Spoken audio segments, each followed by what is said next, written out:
Haleluya, haleluya, shalom saudara yang dikasihi Tuhan. Senang kembali berjumpa dengan saudara dimanapun saudara berada.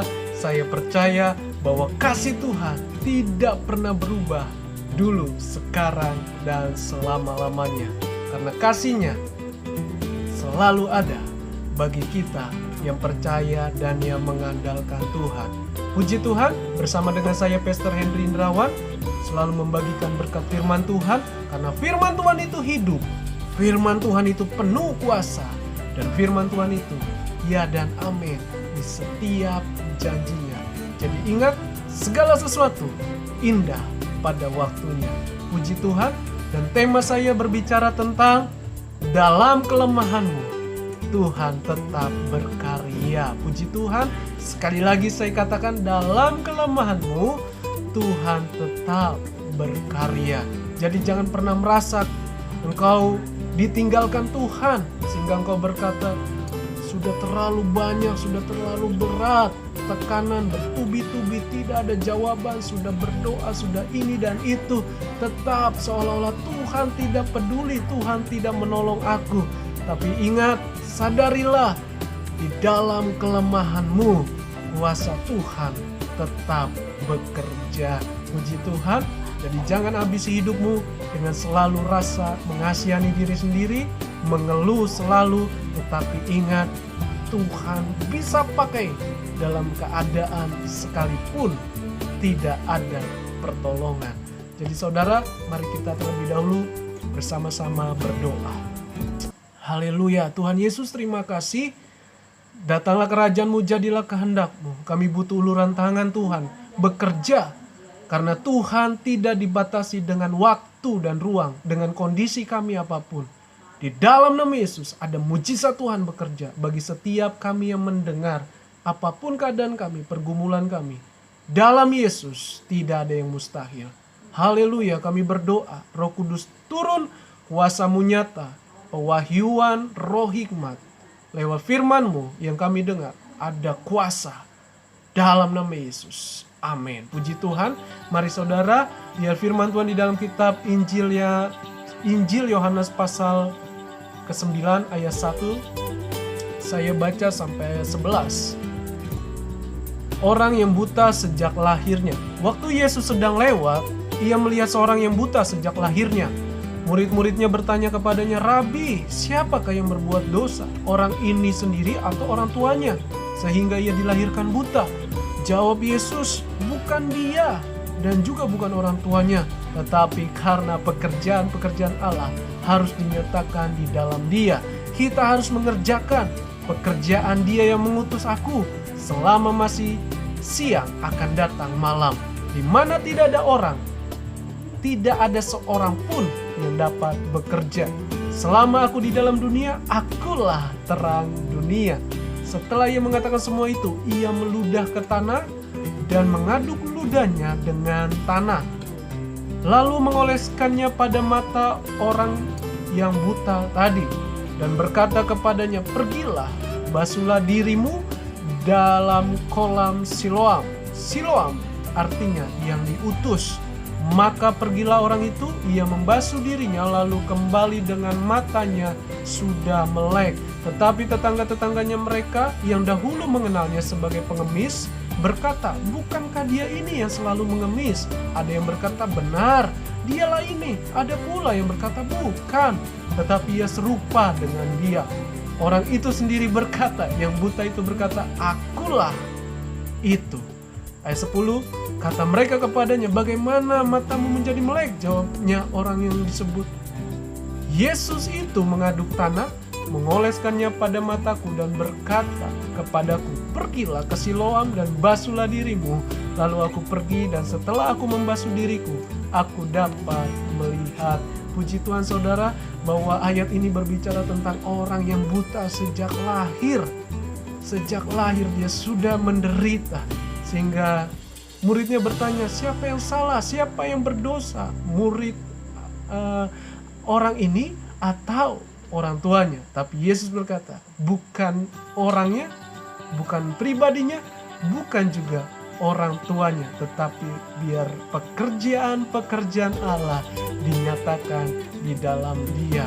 Puji Tuhan saudara, sekalipun keadaan saudara atau sejak lahir saudara sudah mengalami sakit yang tak kunjung sembuh bertahun-tahun hingga sembuh-sembuh, sudah dibawa kemanapun sudah sembuh-sembuh, ingat pekerjaan Allah akan dinyatakan dalam hidup saudara. Makanya di dalam kelemahanmu Tuhan tetap berkarya. Mengapa? Karena Tuhan tidak dibatasi dengan kemampuan manusia, tidak dibatasi dengan ukuran manusia, karena Dialah yang memilikinya, yang empunya kuasa dan kemuliaan. Nah, sehingga Tuhan Yesus di sini berkata, ketika Yesus mengadu lalu menaruh di matanya dan dia berkata, pergilah ke Siloam, yang artinya yang diutus. Tahukah saudara, yang diutus ini juga berbicara bahwa Bapa mengutus Yesus supaya Yesus menjadi teladan bagi orang-orang, bagi banyak orang, karena Dia yang berasal dari sorga datang ke dunia ini. Jadi kita percaya Dia yang berasal dari sorga, Dia yang telah jadi manusia, bukan manusia yang jadi Allah. Jadi kita bangga bersyukur punya Bapa, punya Tuhan Yesus yang tidak dibatasi dengan waktu dan ruang manusia. Nah, saudaraku, setelah itu orang buta tersebut dia taat apa yang Tuhan perintahkan. Lalu dia pergi perlahan-lahan dan dalam proses. Dia belum mengalami kesembuhan, tapi ketika dia mulai membasuh di kolam itu, di kolam Siloam, baru terjadi kesembuhan. Itulah luar biasanya. Matanya mulai melek, matanya mulai melihat, sehingga orang-orang sekitar, tetangga-tetangganya heran. Kok dia bisa sembuh? Bukankah dia ini yang pengemis sejak lahir itu yang buta? Orang-orang pada bingung saudara. Tetapi dia tegas berkata, ya benar, inilah aku yang sudah disembuhkan, yang namanya Yesus, yang telah mengaduk ludahnya dan menaruh dengan tanah, dan dia menyuruh untuk pergi, basuhlah matamu supaya engkau mengalami mujizat Tuhan. Nah, saudara, jadi ingat, sekalipun keadaanmu sulit, tertekan, sekalipun tidak ada mujizat, Tuhan tetap bisa memakai keterbatasanmu untuk kemuliaan nama Tuhan. Jadi jangan pernah batasi kuasa Tuhan. Nah, ada beberapa poin yang saya akan bagikan. Tuhan berkarya bila pribadi kita, yang pertama, mengatasi keraguan. Artinya apa? Orang buta itu tetap percaya. Jadi saudara harus percaya.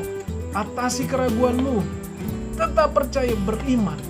Karena Yesus yang suruh saya. Karena firman-Nya yang suruh saya. Lewat perkataan firman-Nya, iman timbul dari apa yang kita dengar. Firman Tuhan. Jadi firman Tuhan ini ada kuasa saudara. Dia bukannya sekedar buku, tapi dia perkataan yang hidup. Oleh bilur-bilurnya aku disembuhkan. Jadi saudara, mari taatilah, karena Yesus adalah terang dunia. Bukan terang matahari, bukan terang lampu atau benda lain, tapi sesungguhnya terang itu sudah datang. Karena dunia ini adalah dunia di dalam kegelapan. Tapi kalau Yesus datang, gelapnya telah sirna. Artinya kuasa iblis tidak akan bisa melawan kuasa Tuhan. Karena energi pribadinya adalah terang. Jadi kita bersyukur, kita pun jadi anak terang. Yang kedua, taat saja. Dia rindu, dia mau sembuh. Dia mulai berjalan ke kolam Siloam. Belum mengalami mujizat, tapi dia taat apa kata Yesus. Kita pun taat apa kata firman Tuhan. Jangan berbohong, jangan berdusta, jangan mencuri dan lain-lain. Taat saja sekalipun sulit. Karena dengan Roh Kudus yang kita andalkan, kita pasti bisa dituntun olehnya. Karena bagi Dia tidak ada yang mustahil. Jadi andalkan tetap Roh Kudus, andalkan tetap Tuhan Yesus. Dan yang ketiga adalah kuasa Tuhan nyata di dalam kemuliaannya. Artinya apa? Dia yang buta itu mulai melihat, dia menjadi teladan iman. Dia mengalaminya sendiri, bukan kata orang. Jadi ikut Tuhan, jangan kata orang, tapi alami secara pribadi. Yang keempat, ikut Yesus harus mengenal pribadinya dan hakikatnya dengan benar, sehingga kita punya dasar kepercayaan yang kuat, supaya kita tidak mudah terombang-ambing oleh arus, oleh ajaran lainnya. Karena apa? Dasarnya tidak kuat, kita tidak punya iman, kita tidak punya keyakinan di dalam Yesus. Tapi hari ini Tuhan mau bekerja di dalam segala keterbatasan. Milikilah dasar iman yang kuat. Puji Tuhan, jangan lupa like, subscribe channel ini supaya memberkati banyak orang. Tuhan Yesus memberkati. Sampai jumpa. Shalom.